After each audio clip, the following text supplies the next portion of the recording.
Hello everyone, I am Khushpreet Kaur and आज हम लोग कॉन्ट्रैक्ट 1 का चैप्टर नंबर 1 पढ़ेंगे। आज के लेक्चर में हम लोग इसे कंप्लीट कर लेंगे। एंड अगर आप लोगों ने इसके पहले के लेक्चर्स को नहीं सुना है तो आपको पहले उन लेक्चर्स को सुनना है, तभी आपको आज का लेक्चर जो है समझ आएगा। आज का टॉपिक है कम्युनिकेशन, एक्सेप्टेंस एंड रेवोकेशन के बारे में। तो बहुत सिंपल बात करता है। हमने प्रपोजल के बारे में पढ़ा था, हमने प्रॉमिस के बारे में पढ़ा, हमने कंसिडरेशन के बारे में पढ़ा है ना। तो यहाँ पर है, देखो, कम्युनिकेशन का मतलब आप समझते हैं ना कि जब एक इंसान किसी दूसरे इंसान को कोई चीज़ बता रहा है उसे कम्युनिकेशन कहेंगे। सामने वाला इंसान ने उसे एक्सेप्ट कर लिया तो उसे एक्सेप्टेंस कहेंगे। रेवोकेशन का मतलब होता है वापस ले लेना। फॉर एग्ज़ाम्पल कि मैंने पहले आपको कहा कि आप क्या करो कि मैं आपको वॉच दूंगा, ठीक है, और आप मेरे को उसके बदले में 1000 रुपये देना। पहले मैंने ये बात बोल दी, उसके बाद मैंने क्या कर लिया, रिवोक कर लिया। मैंने मना कर दिया कि नहीं, मैं अपनी बात से मुकर रहा हूँ, मतलब मैं मना कर रहा हूँ कि मैं आपको वॉच नहीं दूंगा। तो इसे बोलते हैं रेवोकेशन। रेवोकेशन का मतलब होता है, हिंदी में लिख लेना, वापस ले लेना, ठीक है, वापस ले लेना, रेवोकेशन कर लेना ऑफ प्रपोजल। अभी बात किसकी हो रही है? अभी बात कर रहा है communication, acceptance and revocation of proposal. मतलब कि किस तरह से करेंगे। बहुत सिंपल बात है कि अगर मुझे आपसे बात करनी है, अगर मेरे को आपसे बात करनी है, मुझे आपको बताना है कि मैंने आपसे ये चीज़ ख़रीदनी है। अब मान के चलो कि आप हैं, ठीक है। अब किसी स्टूडेंट ने मेरे से क्या करना है, मेरे से उसने कोई बुक्स ख़रीदनी है, ठीक है। उसने क्या करना है, मेरे से बुक्स ख़रीदनी है। अब उसे बुक्स ख़रीदनी है तो वो क्या करेगा, वो मेरे से बात करेगा, है ना। क्या है, मेरी नॉलेज में लेकर आएगा, ठीक है, मेरी नॉलेज में लेकर आएगा, मेरे से कम्युनिकेशन करेगा कि मैम मुझे आपकी बुक्स को ख़रीदना है। तो इसे बोलेंगे कम्युनिकेशन करना।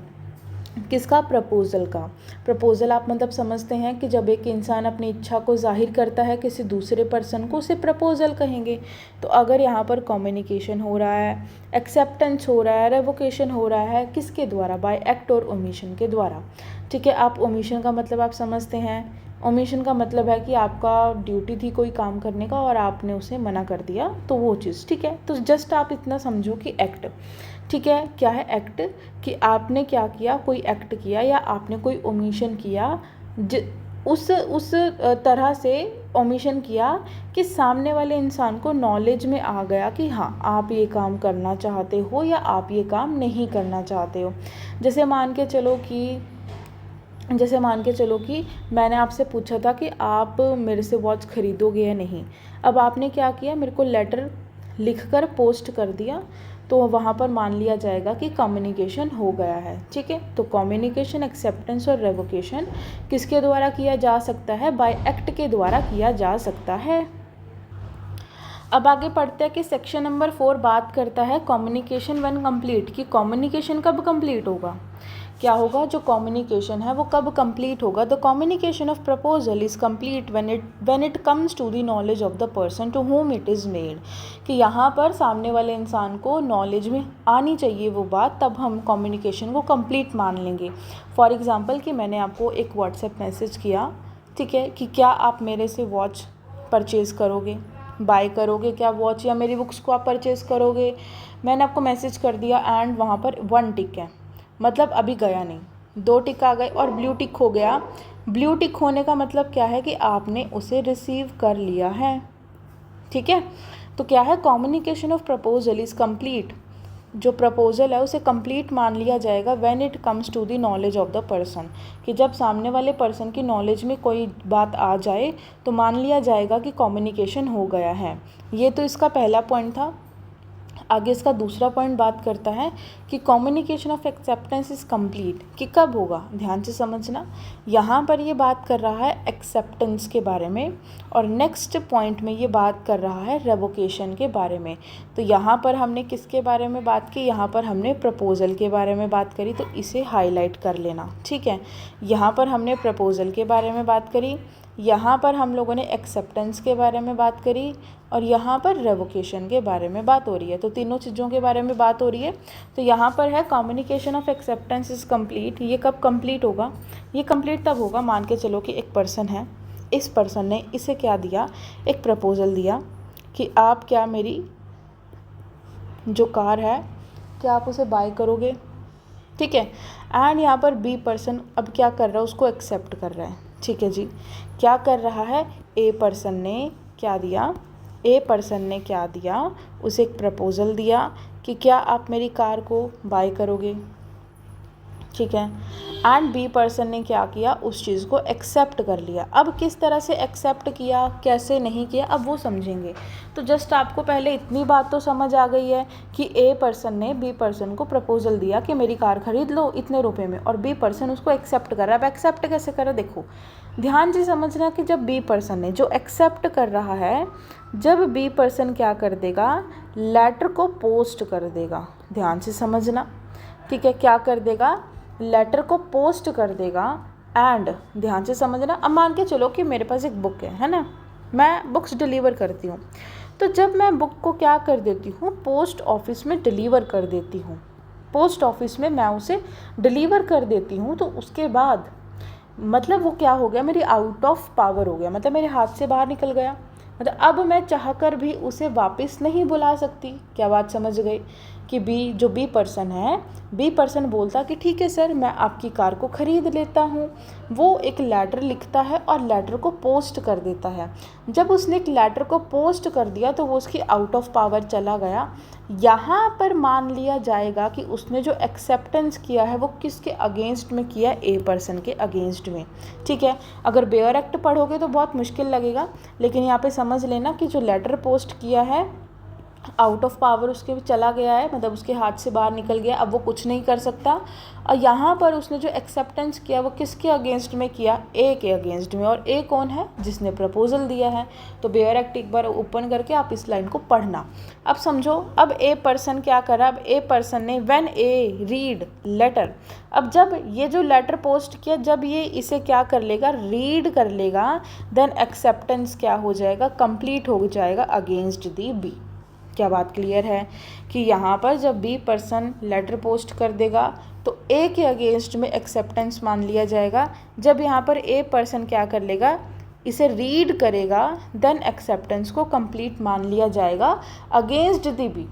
क्लियर है, ये हमारा दूसरा पॉइंट। अब तीसरा पॉइंट हमारा बात करते हैं रेवोकेशन। रेवोकेशन किस तरह से करोगे, अब आपने पहले बोल दिया कि हाँ मैं ऐसा करूँगा, लेकिन अब आपको उसे वापस लेना, अपने शब्दों को आपको वापस लेना है कि नहीं सर मैं ऐसा नहीं कर पाऊँगा।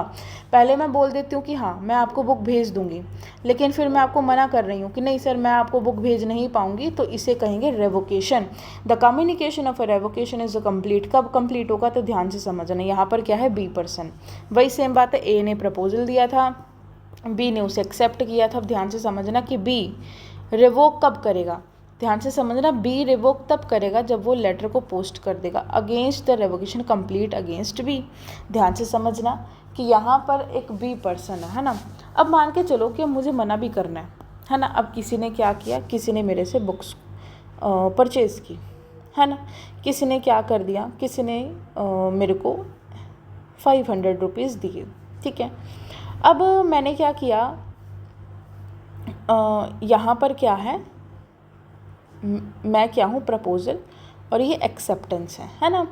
अब क्या हुआ, मैं प्रपोज़ल हूँ तो मैंने इसकी बुक्स को क्या कर दिया, डिलीवर कर दिया।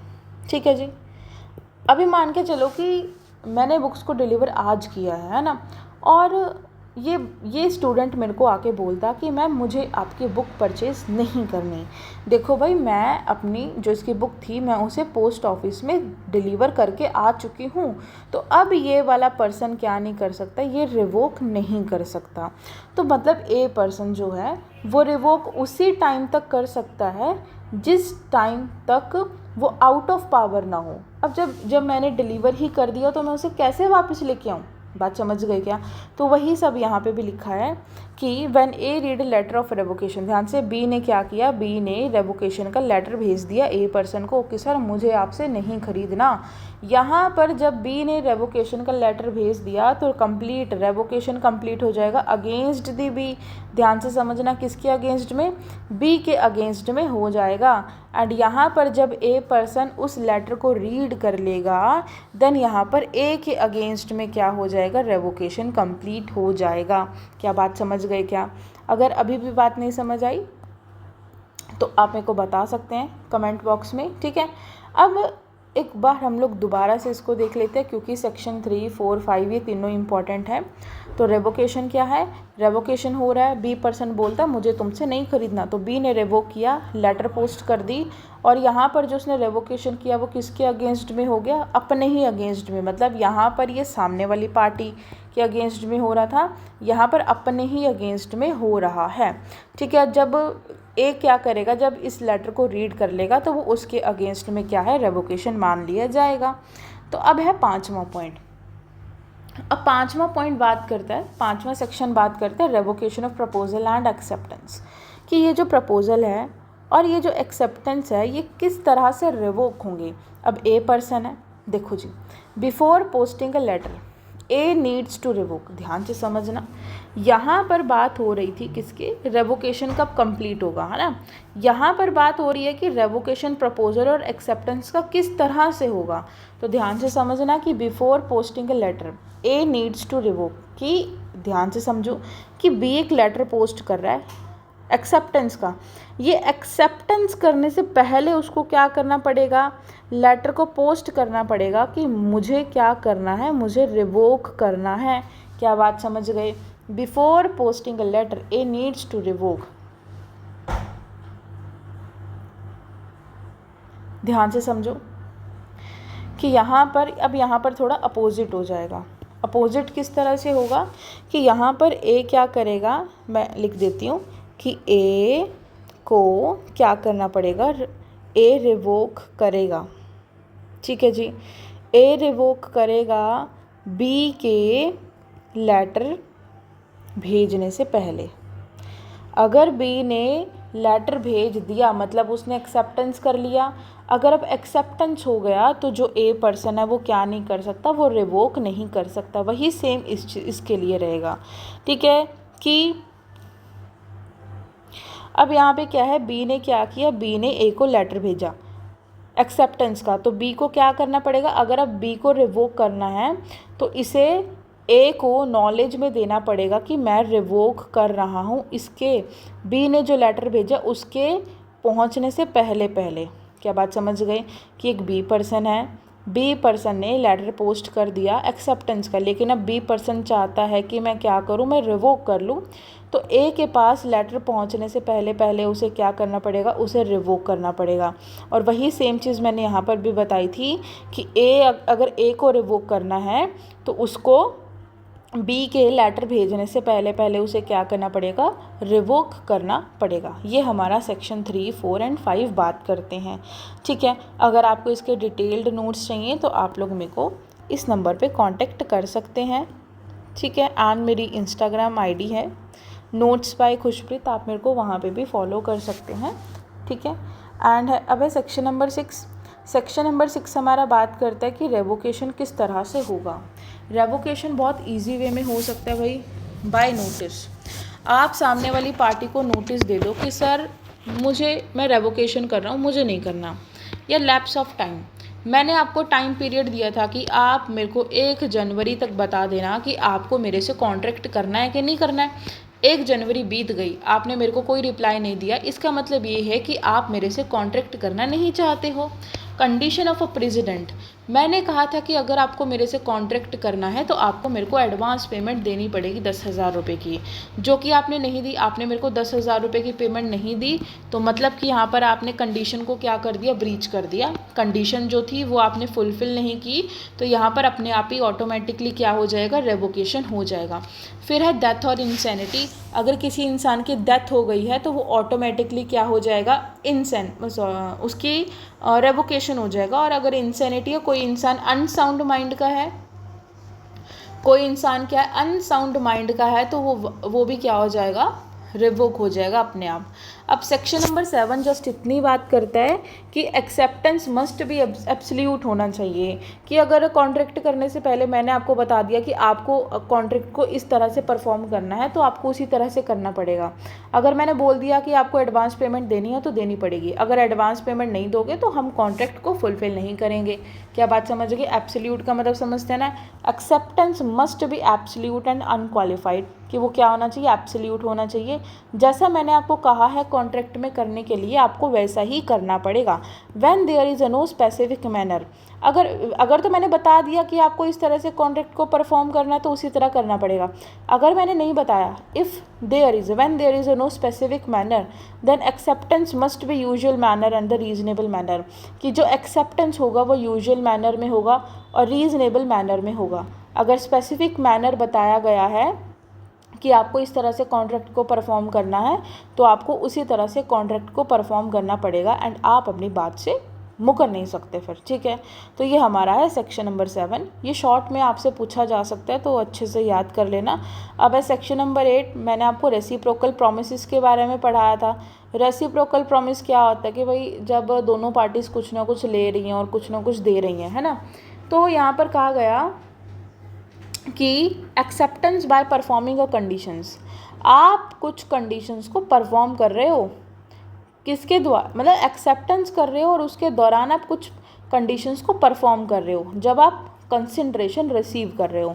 Performance of condition of proposal, मतलब कि प्रपोजल दिया मैंने कि आपको ये करना पड़ेगा, आपको मेरे को 10,000 रुपये एडवांस पेमेंट करनी पड़ेगी, तो यहाँ पर ये क्या है, कंडीशन है। एंड अगर आप इस कंडीशन का फुलफिल करते हो तो मतलब कि रेसिप्रोकल प्रॉमिस है। क्या बात समझ गए क्या। रेसिप्रोकल प्रॉमिस क्या कि एक्सेप्टेंस ऑफ एनी कंसिडरेशन, ये गलत है, ठीक है। एक्सेप्टेंस ऑफ, ये इसे कट कर लेना, acceptance of any consideration for a reciprocal promises, कि आप क्या कर रहे हो, आप किसी कंसिडरेशन को एक्सेप्ट कर रहे हो रेसिप्रोकल प्रॉमिसेस के लिए, which may be offered with a proposal is an acceptance of the proposal. Not important, लेकिन थोड़ा सा याद कर लेना कि रेसिप्रोकल प्रॉमिसेस की बात हो रही है कि जब भी आप प्रपोजल करोगे या जब भी आप एक्सेप्टेंस करोगे तो आप कुछ ना कुछ कंसिडरेशन लोगे या दोगे, तो उसे ही रेसिप्रोकल प्रॉमिसेस कहा जाता है। और लास्ट सेक्शन हमारा बात करता है सेक्शन नंबर 9। सेक्शन नंबर 9 बोलता है कि जो प्रॉमिसेस हैं वो दो तरह से होते हैं, एक होता है एक्सप्रेस्ड और एक होता है इम्प्लाइड। तो एक्सप्रेस्ड का मतलब है बाय वर्ड्स के द्वारा, लिख कर, बोल कर, इस तरह से आप क्या कर सकते हैं, अपने प्रॉमिस को एक्सप्रेस कर सकते हैं। एंड इम्प्लाइड का मतलब है कि अदर देन वर्ड्स, मतलब कि bye act of the parties. यहाँ पर आप लिख लेना, एक्ट ऑफ द पार्टीज के द्वारा भी क्या किया जा सकता है, बताया जा सकता है। मतलब बोलकर, लिख कर नहीं, एक्ट ऑफ द पार्टीज, की पार्टीज ने, सामने वाले इंसान ने ऐसा एक्ट कर दिया जिसकी वजह से हमें पता चल गया कि वो हमारे साथ कॉन्ट्रैक्ट करने में इंटरेस्टेड है। आप इसका एक एग्जाम्पल देख लीजिए। मान के चलो कि एक ए पर्सन है, ए पर्सन ने क्या किया था, बी पर्सन को कहा कि सर अगर आप मेरे से ख़रीदना चाहते हैं तो आप क्या करना, मेरे को 10,000 रुपये की एडवांस पेमेंट कर देना। बी पर्सन ने ए पर्सन को कुछ भी नहीं कहा कि वो उसके साथ कॉन्ट्रैक्ट करेगा या नहीं, लेकिन उसने क्या किया, उसको एडवांस पेमेंट कर दिया। क्या कर दिया, एडवांस पेमेंट कर दिया। तो यहाँ से क्या मान लिया जाएगा, इम्प्लाइड। यहाँ पर क्या मान लिया जाएगा, इम्प्लाइड, कि एक्ट ऑफ द पार्टीज के द्वारा हमें पता चल गया। And thank you so much. अगर आप लोगों को टाइप्ड हैंड रिटन नोट्स चाहिए किसी भी सब्जेक्ट के तो आप मेरे को कांटेक्ट कर सकते हैं इस नंबर पर, ठीक है। एंड ये मेरी इंस्टाग्राम आईडी है, आप मेरे को यहाँ पर फॉलो कर सकते हैं। And thank you so much, bye bye.